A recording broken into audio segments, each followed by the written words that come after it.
West Nile virus is a virus that was brought to North America in 1999, and it spread throughout pretty much out of North America and Canada in a couple of years. And it is a virus that is transmitted by mosquitoes.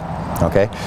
Initially, the mosquitoes would transmit it to birds. The birds would then bring the viruses in different areas of North America, and then other mosquitoes would pick it up for the birds.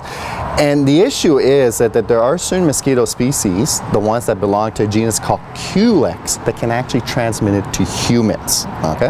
Now, the last couple of years, we haven't heard too much about West Nile virus. And the virus is still very new here in North America. We're not sure how it's growing, what the actual stuff is happening with the virus.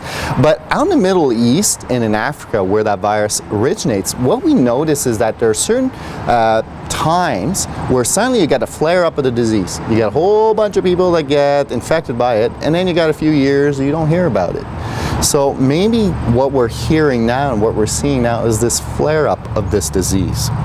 Now, what's really interesting is that we're seeing this disease more prevalent now, and it almost seems to correspond, if you probably notice, with the rains. It's been raining a little bit more the last couple of weeks.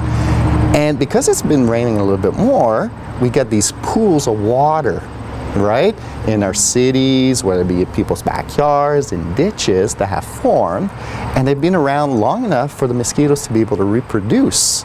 And so our mosquitoes have been able to reproduce, our population of mosquitoes have been able to increase, and now they're starting to spread the disease around.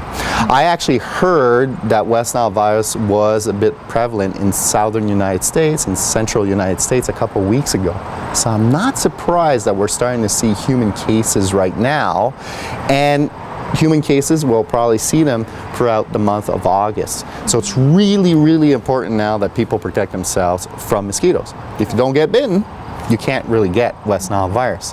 So the usual stuff, wearing DEET, wearing long sleeve clothing, not going out at night, that general stuff will help you protect yourselves from mosquitoes. The other thing that people need to recognize also, you don't want water to collect in your backyard.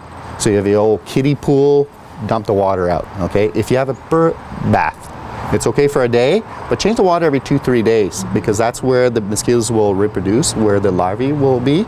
If you change the water every 2-3 days, then it should be fine. Check your rain gutters, you know, eaves troughs and things like that. It's really, really important that none of that water accumulates, because if you do have water, especially at this time of year, the Culex can reproduce, and they're the ones that can actually transmit the disease. So what are the chances, you think, following all of these precautions, that you could actually get the virus? It's very low. It's very low. In fact, when they did the studies about West Nile virus, about 80% of people that, if by some chance do get infected, don't even show symptoms. Okay.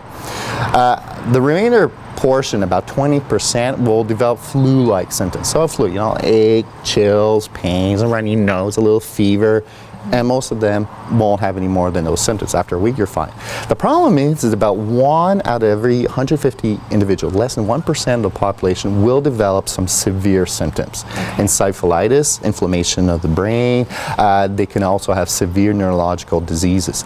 It tends to affect generally more elderly people and young people, but there are people of your age and my age that have been affected and have been affected by West Nile virus.